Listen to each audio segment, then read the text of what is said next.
What would you do if you woke up tomorrow and the year is 2005? Story 1. Assuming I'm back to the age I was, I'd do everything differently, make better and lasting friendships, nurture talents like singing or some sport, I'd just make a better version of myself.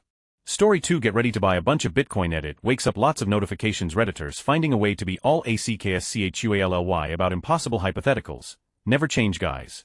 I know Bitcoin was launched in 09, not 05, and I know I could have mined it, but dropping even 50 on Bitcoin would cost less than any computer capable of mining it, and shorting the housing market would be even more expensive. Actually weird that you guys didn't mention Google, who purchased YouTube back in 06 just before their stock prices exploded.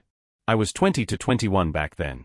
Story 3. Tell my best friend she's going to be diagnosed with metastatic breast cancer in 2017 and have her catch it before it spreads and takes her life in 2023. Story 4. I'm not really an emotional man, but this one got me for some reason. There are just so many people who are gone now. The very first thing I would do is go to all of them and probably sob like a baby. Then I would hug them for so long, until my strength was gone. I would save the ones I could and thank God for every second I had with them either way. They would probably have me in a straitjacket, but I wouldn't care. Slapshot that kid from ever entering Harambe's enclosure and thus saving the timeline. Story 5. I'd stop my sister from dating her now husband. It has made me so sad for her. She deserved such a wonderful life and he has ruined it for her, but religion and don't believe in divorce. Story 6. Either way I'd cry. Tears of joy if the last 20 years of trauma and negative historical events were just a dream. Tears of sadness over the lost love, lost friends, lost experiences. Story 7. Sounds so silly, but I would take my mom to the hospital if it was this same date in 05. She passed away on Valentine's Day in 07. Wasn't diagnosed until May of 06. That was an overdrive by then and just a show, and a constant trail of bad news till February 14th. I don't care who you are or how old you think you are. When you lose your mom you really get the knocked out of you. It's part of life and it's all good, but that's just what I would do. Story 8. Do college completely different so I could have finished. Not been in debt, marry my high school best friend, invest my savings at the time in Apple, Google, Amazon, Bitcoin, but the Patriots at halftime of that Super Bowl they embarrassed the Falcons. Story 9. Tell my wife to get screened for cancer immediately, invest heavily into Amazon, ETS instead of re-enlisting again, throw DJT off the roof of Trump Tower, poison Putin, light Netanyahu on fire, burn down AIPAC, inform the South African government of Musk's crimes, convince Obama to listen to Sanders, go live in peace with my wife, our kids. Story 10. I'd still make dumb decisions while in my sophomore year in high school. I'd still be that hip-hop arts nerd that wasn't always appreciated for being authentic, but I'd be braver through it all. I'd marry my wife all over again later in life. No changes there. Story 11. I'd want to go to the mountains and see the glaciers without 20 years of melting. Washington state is home to the vast majority of the glacial ice in the lower 48. Mt. Rainier has more than half on its own, but there are still some that just don't exist anymore. It'd be neat to have a snapshot right then and there to say this is where it used to be. In my lifetime this is where it used to be and I was too young and too naive to care. After that, see areas that have been devastated by recent fires. Then, go enjoy nature in places where road access has been destroyed. Up the Carbon River, Elwha River, maybe some of the roads around Glacier Peak. I love these mountains. I'd want to see them with 20 years less stuff, then maybe get a 20-year head start on working on trails and into public lands conservation. Story 12. Be a better student. Love my family and friends more. Be more outgoing in school, meaning clubs, school plays, social activities. I'd set goals for myself and get a part-time job to save money. Story 13. Hug my mom and dad. They'll both be gone in 4 years. Then go buy 1,000 of Bitcoin and file for divorce because that's gonna happen in 6 years anyway. She can have everything but the Bitcoin, kinda like how it happened, except for no Bitcoin. Story 14. These questions always bug me because how old would I be? Would I be a teenager again? Same age as today? Would it be November 2005 or would time reset to January 1st, 05? I need more answers. Story 15. Dear Senator Obama, this won't make much sense now, but there will come a time when you're going to want to make jokes in public about Donald Trump. Resist that urge. I can't tell you why, but trust me, it's in everyone's best interests if you skip those jokes. Story 16. I'd get to relive meeting the woman who was the love of my life. Unfortunately she died in 2013, but I'd love to go back and do it again. Even if I couldn't change how it ended, she was worth it. Story 17. My daughter was born that year. She'd be about a month old when I wake up. Mostly I think I'd have a lot more patience with both my kids. I wouldn't try to force the issue when it comes to eating what's put in front of them. I used to sing this little jingle, tease my daughter pretending my hand was a spider on her head. It was all in fun, but she ended up with a phobia of spiders, so yeah, I'd avoid making that mistake. I'd give up booze, and for my wife she has only one kidney which likely took a lot of damage during the pregnancies with a preeclampsia. When they go to school I'd insist on them both being tested for autism. I'd get mine sorted, get my daughter an ADHD diagnosis. I'd insist my dad get checked out for vascular dementia, get them all the home help they need, including buying the bungalow down the road for me. I'd insist my mum buy the freehold on their house if she still won't move. Owning a leasehold house in the latter half of its lease is way more liability than asset. Story 18. My first year in New Zealand. I actually wouldn't change much, had some great fun, made some great friends, ID skip falling down the hill that hurt my back, and breaking a toe on a bed leg, but it was a really fun year, so why with it? Story 19. Do a full body shudder and stare in horror at a wall before saying oh god every bit of that sucked and then make way better decisions and use the knowledge I have to change outcomes so that I end up with an entirely different and better life instead of this day in day out suckfest that is living. Get Trump out of the country permanently.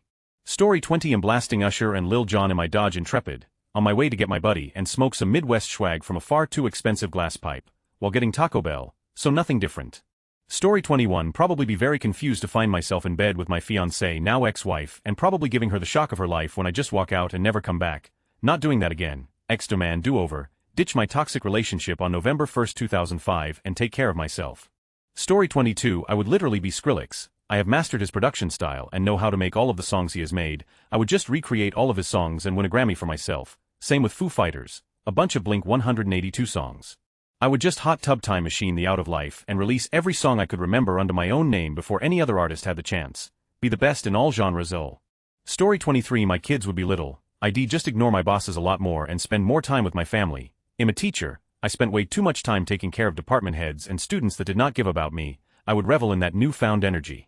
Story 24. Do I wake up with the knowledge I have now? I would join my barbershop chorus immediately. I didn't find it until 2020 when I was 35, that alone would change the trajectory of my life. I would also buy Bitcoin.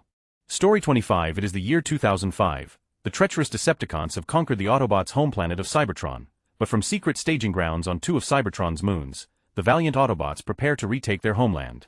Story 26. My parents haven't split yet then. My 5 siblings are together. I would wake up and try to remember what a family felt like, play with my siblings, hug my dad.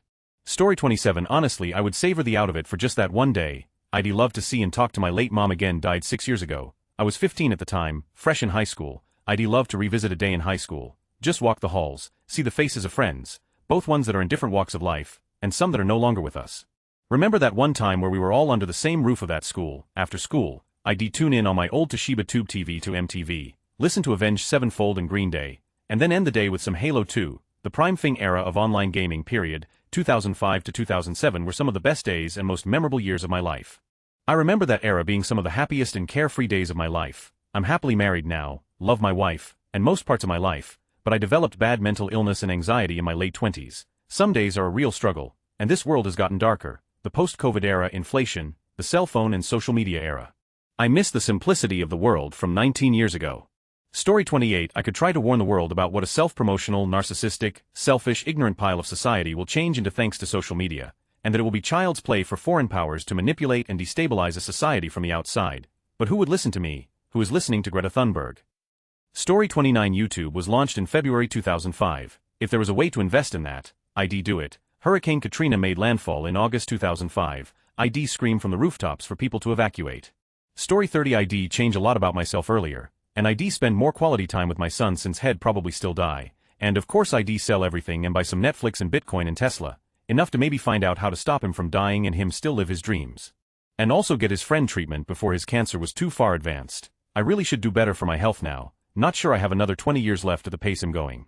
Story 31. Take my exams more seriously. Cut out the friends who broke me and were pretty awful. Looking back, take my horses more seriously and really enjoy them before they died a few years later. Not date any of the people I did, as not one of them did the positives outweigh the negatives. Buy a small apartment ASAP for rental purposes investments. Then the normal go back in time stuff. Invest some money in stocks and shares in things like Microsoft, Google, Apple, etc. A little bit into a lot of things, just to get a nice bit of interesting trickling in to be comfortable and have less financial pressure later on. Story 32. I would have 10 years to save 4 friends from health-related illnesses that killed them. 15 years to save my brother-in-law. Please take care of your health. Story 33. Well, 111205 was a Saturday, and I was 10 years old at that time, so I'd most likely be eating a bowl of Cinnamon Toast Crunch and watching Saturday morning cartoons.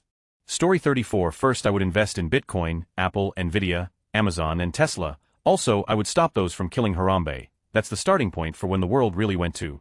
Story 35. Assuming my life would stay on the same trajectory, I would live my life up until after my second daughter is born, trying my best to ensure that everything stayed the same.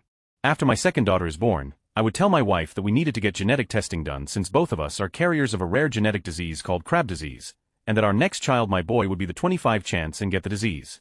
I would tell her that our boy Arthur would seemingly be doing wonderfully up until around 2 years old, when in a matter of weeks he would go from crawling and standing to not being able to even support his weight to sit up, that we would be given the worst diagnosis possible for our son, a terminal illness.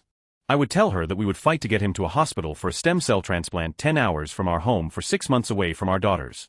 That we would be advised that transplant wasn't the best option because of how quickly his body was failing, but that without the transplant, he would pass away in less than a year, while also telling us that if he got the transplant, he could end up deaf and blind and possibly not able to swallow. We would make the decision to transplant, and he would fight his way through the chemotherapy and the transplant, and he would be a happy boy even a year later, able to still smile and laugh and say a couple words, and even still move his legs and arms in a laying position, but that he would never regain what he lost, never be able to walk or crawl.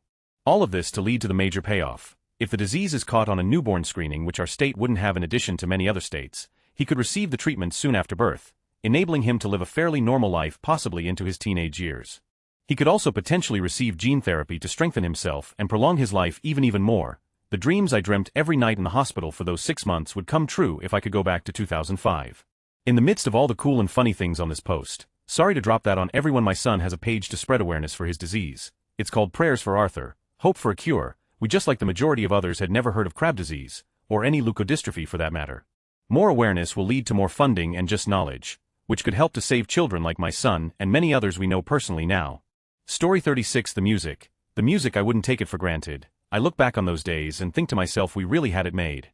Story 37. When I was 8, yeah, I can avoid the PTSD and crippling drug addiction this time around. I'm almost 2 years clean now, but it would have been nice to have never dealt with it. I'll probably wake up and get ready for school. Story 38. I would be extremely grateful. I would have my mother with me, the start of my future defining years. I would take decisions in another way, and keep her more with love than the first time. But wait, I would have again to lose her to death. Story 39. Find the fastest way to my grandma's house, wrap my arms around her in the biggest hug and not let go for as long as I can. Assuming I knew I time traveled, she passed in 2006, I was 13 and woke up to the ambulance taking her away. I miss her all the time. Almost 20 years later, she was my best friend, our pajama. Story 40. If I woke up where I currently am at my age, I'd wake up from falling on the floor. My house wasn't built in 2005. I'd also be interested in meeting my parents, as would be fairly close in age, and it'd be kind of neat to hang out with them if I woke up at my respective 2005 age, do a lot different, and actually go out with my partner at a much younger age rather than waiting so long, help and prepare them and other friends for difficult situations and so on. Enjoy pre-work years a lot more and start drawing ASAP. Story 41. Definitely take my education more seriously and apply myself. If I could do it all over again, I'd be a math teacher, but I'm 33 now with a family, and taking 6 years to become a high school teacher isn't really an option. Story 42. Get in shape, spend more time with my dad, ditch toxic friendships, try to graduate HS early, don't go to college, get CDL instead, and leave FL for good. Story 43. Confront my cheating husband is at his work with the company Floozy, file for divorce, demand the sale of the house, and move back home with my mom, spend more time with mom, talking to her, asking about her life, cooking together, settle myself financially and emotionally. Take care of myself, putting myself first instead of an ungrateful, emotionally immature man-child. Story 44. Am I still 23 or am I 4 years old again? If I'm 4 years old again, I guess I'm playing with my Polly Pockets. I would hope I'd make some different decisions as I get older again. If I'm still 23, I'm trying to find my way back to 2024 because my son's here. If I'm still 23 with my son, oh, you know, I'm taking advantage of the economy. Saving up for when the housing market drops in 2008 and buying a nice house. Investing in Bitcoin the second it becomes a thing, and other major companies like Amazon and Apple, in making myself rich as, and warning the world about all that's going to happen from there on out and how we can prevent it. They won't believe me, of course, but they'll look back and be like, how TF did she know this stuff? I'm also building up the most fire early 2000s wardrobe and keeping it for my future daughters, and I'm getting a few nights of babysitting so I can enjoy the club scene.